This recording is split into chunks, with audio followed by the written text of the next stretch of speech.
මිශ්‍රණය හදාගෙන ඉවරලා ඒ හදාගත්තු මිශ්‍රණේ හොඳට කලවම් කරලා පොඩ්ඩක් ගොඩ කරලා පොඩ්ඩක් හිර වෙන්න තද කරලා ඉවරලා මේ මොකක් හරි ආවරණකින් වහලා තියන්න. ඒ කියන්නේ අද හදාගත්ත පොත් ටික අද ගහන්න එපා.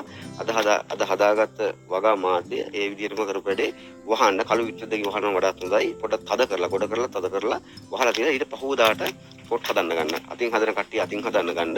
මැෂින් වලින් හදන කට්ටිය නැවත ආපහු ඒ මාධ්‍ය මැෂින් එකට දාන්න. දාලා මේ පොත් ටික හදා ගන්න. ඒක තමයි මිශ්‍රණය වෙන්නේ. ඒතකොට දැන් මේ වගේ පොත් 60යි අලුකුණු ග්‍රෑම් 300යි මැග්නීසියම් සල්ෆේට් ග්‍රෑම් 30යි හාල් නියුඩු කිලෝ 2යි අමතර පෝෂක ග්‍රෑම් 300ක් හෝ 400ක් දානවා. දාලා ඊට පස්සේ ඊට පහුවදා පොත් ටික හදා ගන්නවා අපි. එහෙම හදාගෙනලා ජීවාණුහරණය කිරීමේදී පැය දෙකමාර ජීවාණුහරණය කරනනම් හොඳටම ඇති. එතනදී පළමු පැය එකමාර සෙල්සියස් අන්තර සාමාන්‍යයෙන් 100 උෂ්ණත්වයේ කියන්නේ උමාලේ පිට වෙන්න ගත්ත වෙලාවෙන් සූ ගාලා එක දිගට නොකැඩීම උමාලේ පිට වෙන්න පැය එකමාර තද ගින්නක් දෙන්න. එතනින් පස්සේ ඉතුරු පැය සාමාන්‍ය ගින්නක් දුන්නට ප්‍රශ්නයක් නැහැ. එතකොට පැය එකමාර තද ගින්නක් දීලා ඉතුරු එකමාර ලිපේ ගින්දර නිමන්නේ නැහැ. නමුත් ලොකු ගින්නක් දෙන්න අවශ්‍යතාවයක් නැහැ. සාමාන්‍ය ගින්නක් යටතේ ජීවාණුහරණය කරන්න. ඒ ජීවාණුහරණය කරලා ඉවරටලා ඊට පස්සේ අර සුපුරුදු පරිදිම පැය 6කට පස්සේ පැය 6කින් පසු ජීවාණුහරණය කරපු උපකරණේ දොරවල් විවෘත කරලා පොත් ටික මේ සිසිලීම සඳහා වෙනත් ස්ථානයකට අරන් යන්න පුළුවන් කියලා තියෙනවා. ඊට පස්සේ එතනින් පස්සේ පැය 12ක් ගත වීමෙන් පසු එහෙම නැත්නම් පැය 24ක් ගත වීමෙන් පසු බීජ දාන්න. බීජ දාලා බීජ දැමීමේදී අනිවාර්යයෙන්ම ඔය ලංකාවේ කායගුණ කමන්නේ ග්‍රෑම් 180 200 බීජ පැකට් තියෙන්නේ. බීජ දැමීමේදී පොඩ්ඩක් බීජ ටික වැඩිපුර දාන්න එකට. මේ පොට් එකට.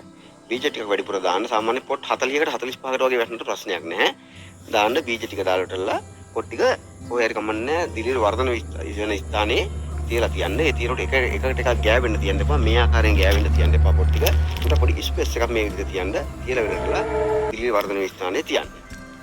එතකොට එහෙම තිබ්බහම කිසි ප්‍රශ්නයක් නැහැ. මේ තියෙන්නේ ඒ වගේ මුල් සෙට් දෙකක් මේ තියෙන්නේ. වලට පේනවා. මේ එහෙම නරක වෙච්චි පොට් 300 ගණන් තිබුණා. ඒ 300 ගණන් හදපු එක තමයි දැන් මේ තත්ත්වෙන් දිලිර හොඳටම වර්ධනය වෙලා තිනවා.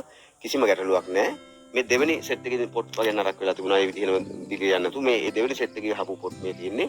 ඒවත් කිසි ප්‍රශ්නයක් නැහැ. මම උදාහරණ විදිහට මේවා ගත්තේ. නමුත් මීට කලින් වුණත් අපි එහෙම නරක වෙච්ච පොට් අරගෙන වගාකට දාලා හොඳ සාර්ථක අස්වන්නක් ගන්නවා ඇත්තටම. ඇත්තටම හොඳයි. අස්වන්න හොඳටම හොඳයි.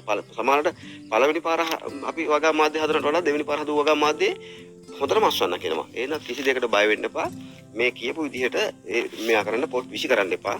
නැවත ජීවාණුහරණය කරලා ඒ කියන්නේ පෙර තිබු පොට් ටිකම නැවත ජීවාණුහරණය කරලා බීජ දාන්න එපා. කොහෙන්ම කරන්න එපා. ඒක අසාර්ථකයි. පොට් ටික විසි කරන්න එපා. මේ අවස්ථාවේදී ට්‍රයිකොඩෝමා, නියුරෝස්පෝරා වනි රෝගකාරක දිලීර ඇවිල්ලා තියෙන පොට් වගාමලු තියෙන්න පුළුවන්. දැන් උදාහරණයක් ගත්තොත් එහෙම මේ පොට් මේ වගේ තියෙන මේ ට්‍රයිකොඩෝමා තියෙනවා. අර බය නැහැ. මේ බය වෙන්න දෙයක් නැහැ. මේක කඩලා දාන්න කිසි ප්‍රශ්නයක් නැහැ. මේ කඩලා දාලා මැෂින් එකෙන් ගහනවා නම් ඒ මැෂින් එක හොඳට මේ ක්ලෝරින් දාලා සුද්ධ කරලා ඒක ක්ලීන් කරගන්න. අපි වගා මාධ්‍ය හදන තැන එක හැදුවා නම් වගා මාධ්‍යත් හොඳට එතනදී ක්ලීන් කරලා මොනවා හරි කමන්නේ විස බීජනාශකයෙන් ක්ලීන් කරලා තියාගන්න. හරිද? එහෙම තිබ්බට පස්සේ මේ පොට් විසි කරන්න අවශ්‍යතාවයක් නැහැ. අර පෙර පරිදිම ඉතාලම හොඳට දිලිර වර්ධනය වෙනවා. මේ තින්නේ මේ වගේ දිලිර වර්ධනය වෙච්චා.